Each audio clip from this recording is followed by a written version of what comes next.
This is Mazda's updated ND MX-5. And for the 2022 model year, Mazda's brought in a few subtle changes. But there's one more significant difference called KPC. And to find out a little bit more about it and what it means to this car and to you, I've come to the Haunted Hills Raceway.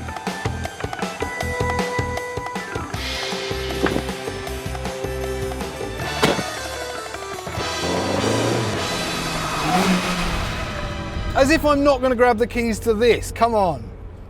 This is the original, but still to this day is incredibly special, and Mazda has brought together one of every generation of the MX-5 since it launched. But given the choice, I just had to jump behind the wheel of this one.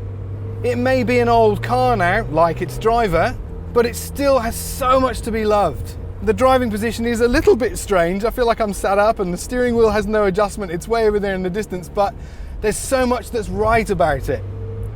The steering is still pin sharp. The engine, absolute sweet as a nut. That 1.6 litre, 16 valve, 4-cylinder, no turbo of course. This is back in the 80s when we did lovely naturally aspirated engines. And the interior of this one is absolutely immaculate, because this one is very special. This has not even done 8,000 kilometers. It's part of Mazda's heritage collection, and it's an absolute honor to get behind the wheel of it. But I suppose we should at some point talk about the car we are here to drive, and that's the 2022 ND.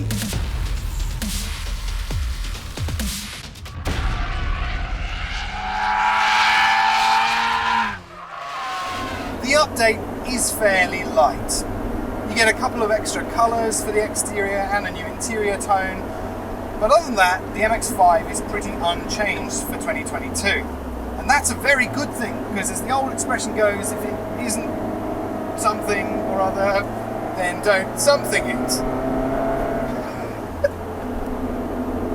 I do know the expression, alright? I do know it. I just, you know it. You don't need me to say it, so we'll move on. The most important thing about this update is it's got something called kinematic posture control. And when I read that, I thought I was going to get a massage, but it's actually to do with the car. It's a very clever system and a typical Mazda approach to a subtle problem. The chassis in the MX-5 has got a lot of compliance to it, a lot of lean and a little bit of roll, and that was very deliberate. The Mazda engineers wanted this car to feel like it was really supple and really alive, and they did a cracking job. But just occasionally it can feel a little bit too wallowy, perhaps. I personally love the nature of the MX-5, but for some people they just want a little bit more composure.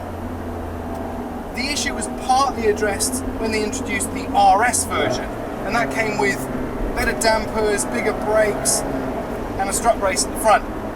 But now they've introduced this clever system, KPC. Now what it does is it actually cuts power to the inside rear wheel if you're getting just a little bit too overzealous, and even before you do that, when you just turn into a corner, and the effect just tightens the nose, just pulls that nose in ever so slightly.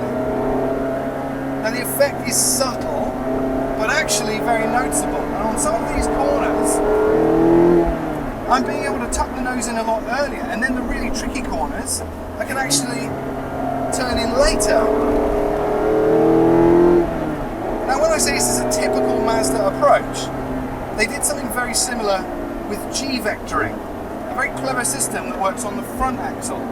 When you turn in, it just cuts power ever so slightly, and that turns the nose in, as if you're doing it yourself. Almost too subtle to notice, but quite effective. KPC is effectively the same system, but for the rear axle.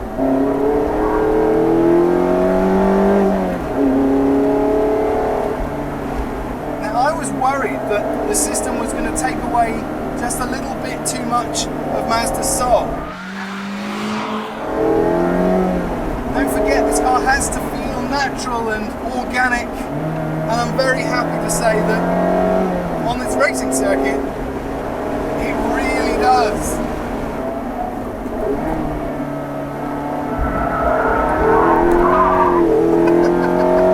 It is still an absolute heap of fun when you get stuck into the MX-5 There's still the same old character there. And I promise I'm not just saying this. You can feel a little bit of the NA soul still here. Mainly because this car weighs about the same. The philosophy has never been better. The NB and the NC maybe lost their way ever so slightly. They got a little bit heavier, a bit fatter, a bit bigger. But when the ND took back those first principles, it really went back to its roots. And I'm delighted that the introduction of KPC has not taken the edge off it. And this is the perfect circuit for it.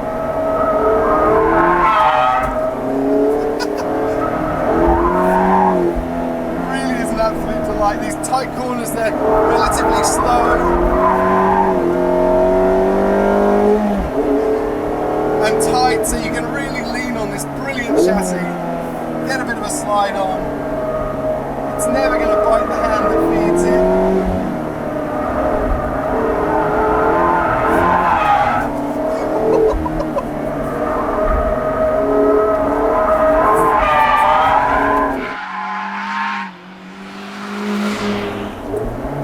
One absolute stunning little car.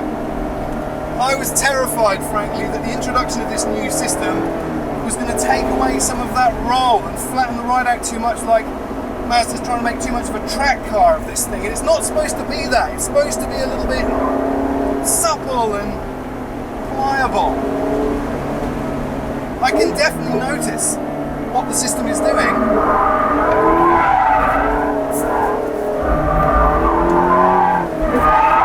There's no doubt the introduction of kinematic posture control, still can't get used to that expression, has made this car a sharper and more enjoyable proposition on the track. But if it's taken away too much of that lovely livable chassis nature on the road, then the ND MX-5 has taken a step back. So let's go and find out. It appears I had absolutely nothing to worry about. With the subtle updates, the MX-5 still has all of its accessible nature out on beautiful roads like this. You just tip it into a corner, there's a little bit of roll, and then it stabilizes, and you know where you are with it. It doesn't feel like it's going to roll over onto its door handle. It just feels mechanical and real and not overdeveloped. And this is the RS version, the most track-focused of the MX-5s, with its Bilstein dampers, bigger Brembo brakes, and a strut brace at the front. And when that happened, I was really worried it was going to feel more like a track car and too stiff, but somehow the Mazda chassis engineers managed to maintain that lovely suppleness in the ride. And there it is again, it just leans into the corner, stabilizes no matter if there's some mid-corner bumps, and just the feeling of connection to this car is really unlike anything else. But you can still feel the intervention of that KPC, kinematic posture control. I have to keep reminding myself what that means.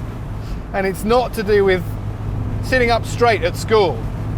Up front is the 2-litre naturally aspirated 4-cylinder petrol engine, 135 kilowatts, and 205 Newton meters of torque.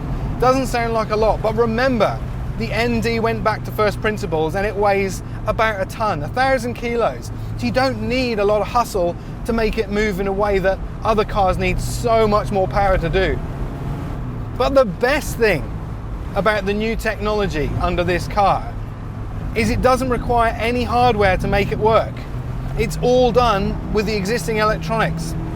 And that means not a single gram was added to this car to introduce KPC. So you've got a nice subtle advantage and an enhancement of the way it drives, but with absolutely no drawbacks. And that, with a car that has been so carefully developed, is a very difficult thing to do. Oh, those Brembo brakes, they're absolutely fantastic. My favorite part of the RS package.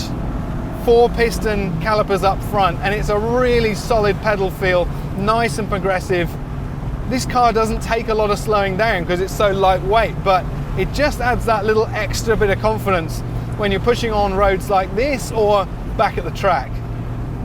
There it is again. I initially thought that this new chassis technology was going to be something I had to be on the Kool-Aid to understand, or the power of suggestion, but now I'm out on the road, I can still feel it. You just tip into a corner and it's almost a bit like the effect of rear wheel steering. It's just it just tucks it neatly as you turn in. Yes, it's much easier to understand having driven the previous pre-update version, but if you're a keen driving enthusiast, you'll definitely understand the changes for 2022.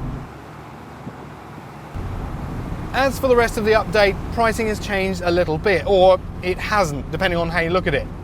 One of the key changes with the 2022 update is there's now no longer the 1.5 litre engine, which I'm personally not absolutely distraught about, because with the improvements to the 2 litre, there's really nothing to lose for going with the 2000cc version. But what that means is there's now no entry-level 1.5, which was the cheapest version. So you can only have the 2 litre, which is about $1,600 more expensive, but it hasn't changed greatly over its previous pricing. And the rest of the range has gone up by about $600, so negligible increase to price. And I'm absolutely delighted about that, because the MX-5 really didn't need much changing or fettling to make it current. Aside from the Subaru BRZ, there's not a lot of cars on the road that can do what the MX-5 still does to this day. That combination of manual gearbox, rear-wheel drive and front engine, but in a really lightweight, uncomplicated, beautifully mechanical package. And even though it might have one rival there, there's definitely no other car on the road that can so perfectly connect its modern version to the original, quite like the MX-5.